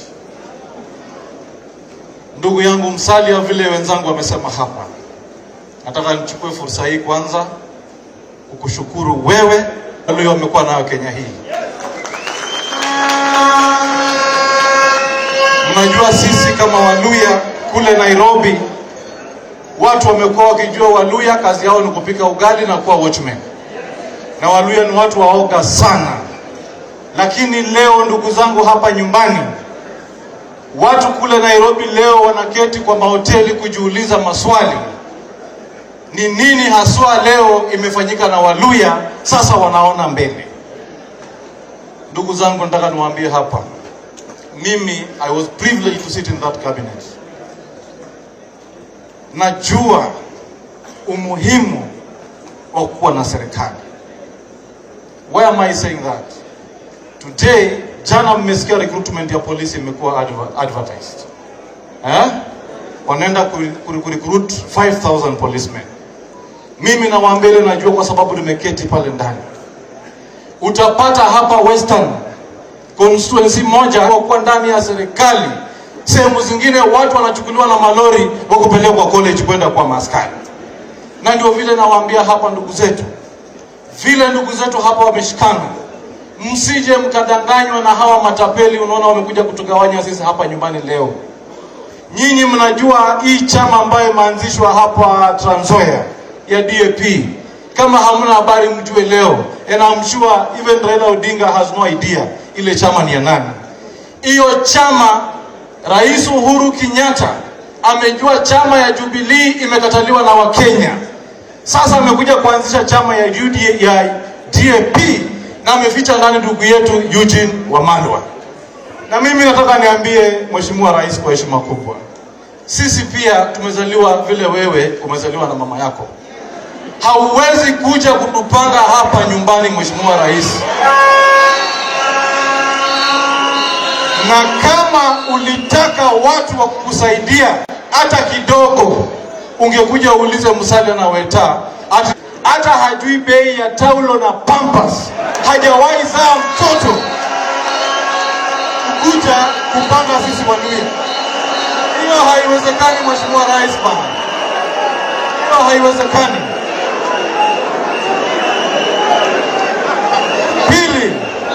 Wachani niwaambie nyinyi, hii magavana mnaona wanakimbia hapa, juzi nimewaona hapa Vihiga.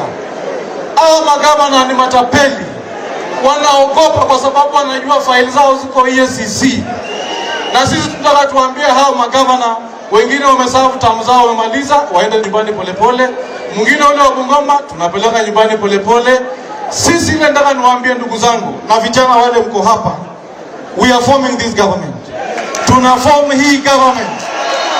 Na ndio mliona juzi rais, mimi nimeketi na mheshimiwa rais.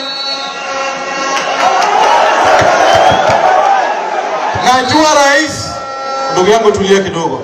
Ukiona ile hasira rais alikuwa nayo, ndugu zangu, hii kitu tumechukua. Hii kitu imeenda. Kwa sababu kama tungekuwa tuchukui hiki, siwetako hapa. Na waambia tunaform hii government. Na tukiform hii government, Musalia nataka usikie vizuri na weta. Recruitment ikikuja ya polisi, ndugu zangu sikizeni. Whether you went to school or not, so long as you are Kenyan. Nataka kuona vijana wetu huko. Aniko nini? Tumekubaliana. Mwisho kabisa, nataka niambie rais, nilisikia juzi akisema ati ya kwamba mheshimiwa naibu wa rais alihusika na mambo ya Kamwarere. It is so shameful for our president. Mimi nimeketi katika baraza la mawaziri, ndugu zangu, nataka niambie wa Kenya, hauwezi sign kandarasi yoyote over $500 million kama haujapeleka memo kwa cabinet kwenda kudiscuss. Hauwezi lipa more than $500 million kama waziri, kama hiyo how do we call it, kama CFO, accountant, PS ambaye ni accounting officer, kama hajaweka mkono. Na hatujaona CFO ameshikwa, hatujaona accountant ameshikwa, hatujaona PS ameshikwa. Na yeye mwenyewe mbona hatuambii maneno bwana? Hapana. Rais, sikiza, na mimi nataka nikwambie tena nikiwa hapa nyumbani. Mimi najua unaogopa ile ufisadi ambao umefanyia wa Kenya na familia yako. Unaogopa tukitengeneza hii serikali tunakuja kuuliza maswali. Na mimi nataka nikwambie mchana nikiwa hapa nyumbani, omba Mungu kabisa ndugu yangu Musalia na Wetangula wasije wakafanya makosa wakanipatia tu hata assistant minister wa internal security. Mheshimiwa Rais, mimi nakuambia nitaishi kwako kwa mlango Gatundu, pesa ya Wakenya utarudisha bwana. Achana kunitishatisha hapa. Kwa hivyo ndugu zetu, nimekuja hapa kuambia sasa hiyo hakuna shida. Kwa hivyo ndugu zangu, nataka niambie ndugu yetu mkubwa Musalia hapa, tunajua hapo mbele unaenda kuwa na kazi ngumu ya kutafuta kiti ya urais ya Kenya hii. Ningeliomba kwa sababu hata mkutano wa leo vile tuko hapa, kuna watu wengi sana wamewachwa huko nje kwa sababu hawakupata communication in time. Nataka kuomba sasa, huyu Musalia na Weta ndio baba yetu, si ndio? Na hatuwezi kuwa kila wakati sisi tunawapigia simu. I want to urge my brothers who are around, my brother Musalia and my brother Wetangula, please, if you see me calling you, I don't call you for handouts. Maybe nimesikia ndege mali fulani nitaka kuangushwa na ndugu yetu wako pale wana. So you guys, my brother Shitiro and my senior here, nani huyu? Huyu mzee nani? Daktari Anangwe, tafadhali kuanzia leo sasa huyu na huyu si wenu, ni wetu sisi. Ni wetu sisi. Kama kuna jambo mtuite, mtuambie kuna hii, kuna hii, kuna hii. Hata hizo ndugu yangu Musalia, ziko kwenu nyinyi. Asanteni sana. Asante. Dr. Boni Kandwale, Bolu Faita. Daktari Boni Kandwale, Bolu Faita.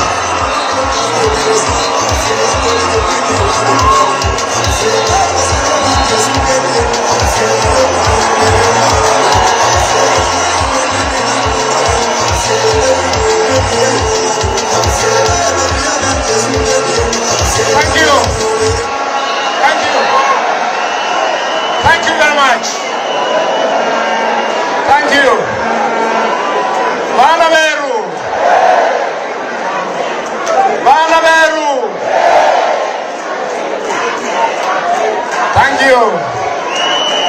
Thank you, Mami. Thank you. Thank you. Vanaveru, I have a confession to make. I have a confession to make. Na hiyo confession Wycliffe Musalia Mudavadi tukitafuta urais. Today I want to confess kwamba Mheshimiwa Musalia, we made a big mistake. 2013, kama tungekuwa na mkutano kama huu, that time Luyas would have moved with us and we would have won.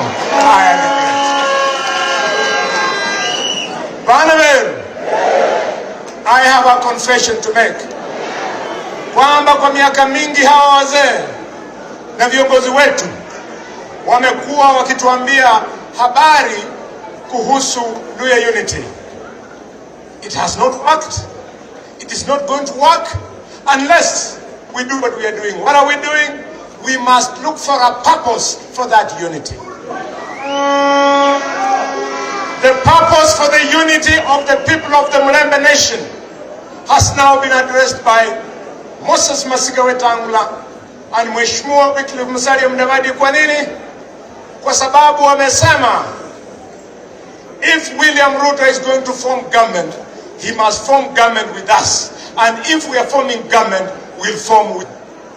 If these two leaders are not going to lead us into going into government, it means the 350,000 trained teachers, majority who are lawyers in Kenya, will never be employed. We must go into government. Number two, the 4 million Kenyan youth who are either holders of degrees, diplomas, or certificates, majority of whom are lawyers. If we don't go into government, those children will never get employment.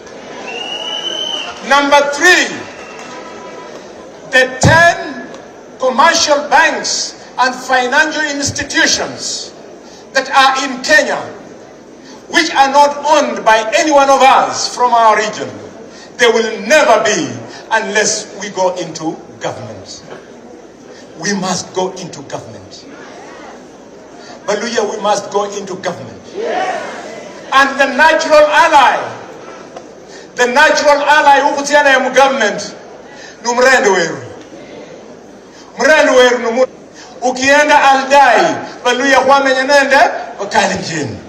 Ukienda Chisumei, the same. Ukienda Kwanza constituency, the same. Ukienda Saboti, the same. Ukienda Mount Elgon, the same. They are our natural allies, and we are not going into friendship with William Ruto to look for girls. We are looking for power so that that power can change the livelihood of our people.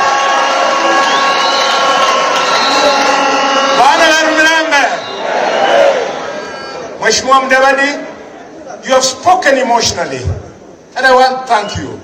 You have said it is wrong for Uhuru to decide and purport to choose a president for Kenyans. These people agree. Mheshimiwa, I also want to remind you kwamba hiyo kasumba yenye Uhuru anavuta, hata msahulu wa Balanga anga Francis Aturi alivuta, akasema ataenda Buhungu, atangaza ni nani atakuwa MP, atakuwa governor, atakuwa nini Kasia. Hiyo kasumba ya Aturi ndio hiyo yenye Mheshimiwa Uhuru anavuta. Vijana we, wrong for Uhuru to choose a president. If it is wrong for Aturi to read a list of leaders, please, viongozi wa UDA, viongozi wa ANC, viongozi wa Ford Kenya, hawa watu, kuna watu wanakuwa viongozi kwa ngazi mbalimbali. Please not select any leader for anybody. Let our people compete and let the best man be elected.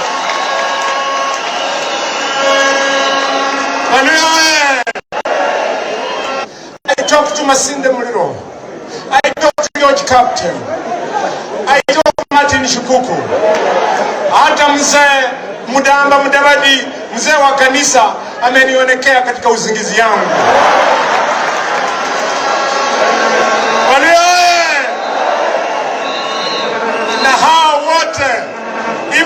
alive today, you our elders, I'm highly cultured. If these people were alive today, they would have blessed this meeting. May the voices coming from this meeting be heard by all the children of Western Province. May these voices coming from this meeting be heard by all our children who live in Nairobi, who live in Mombasa, who live everywhere. We want for the first time Yukura Yumuluya to count, so that Mundu Vaya Numuluya Weru, Amanye Mukali Jini Nibna, Mukali Muluya Palarina, Musava Nishanya, Mukali Muluya Halari, Harimunyalu Forfuala, Yibna and Mutokolaguri.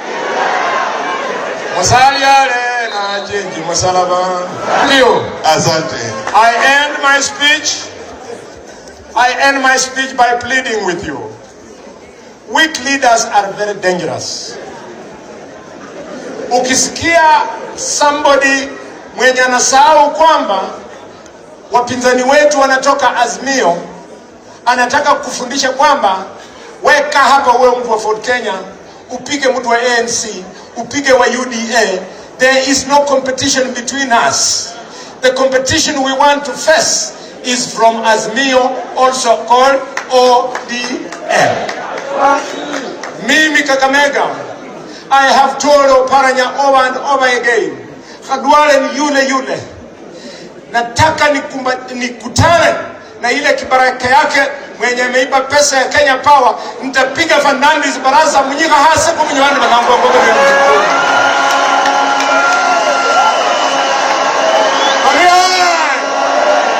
Jambo langu la mwisho. This is a very important meeting. Mheshimiwa Shari. Huyu mwanamume wa Shari ndio. Mheshimiwa Shari Rashidi yako pale. Mama yako hapa anaitwa Jacqueline Mwenesi. Wetangula, Mudavadi, William Ruto na sisi. Na kwa sababu imefanyika, sisi furani yetu. We have nothing to lose. We are gaining everything today.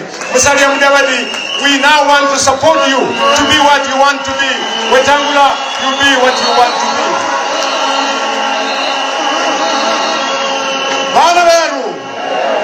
Banaveru. Uhuru, through his girlfriend, called Sabina Chege, anatisha sisi ati nyinyi mtapiga kura alafu wapendue matokeo. Uhuru, listen to me properly. I am a child who was born with the opportunity to be what God wanted me to be. That is why I came from a Changabrua's heart and became a top doctor in this country. Sabina Chege, Mheshimiwa Chebukati, chairman wa IEBC, fighting. I will release bullfighters into the polling station. You will not believe what happened. I thank you so much. Thank you everybody. Thank you so much. Thank you, Messiah. Thank you, my brother. Thank you, you know me. Thank you. Thank you very much. Thank you, my brother. Asante sana. Tungojea Senator Malala aingie, kujua kanoti mbunge mtarajiwa wa Kuisero. Na tuko na mama, tuko na kamorembo kanaitwa Maureen Odhiambo. Kanoti akimaliza Maureen kuja tusalamie kabla Senator Malala aingie. Western hoye! Watu wa Western hoye! Mimi nataka kuhimiza wa youth ama vijana ambao wako mahali hapa. Kile Mheshimiwa Wetangula na Mheshimiwa Musalia wamehimiza hapa, chenye imetangazwa wapi? Western. Lazima tuzime Atwoli, lazima tuzime Oparanya, lazima tuzime Eugene, lazima tuzime Osoti, lazima tuzime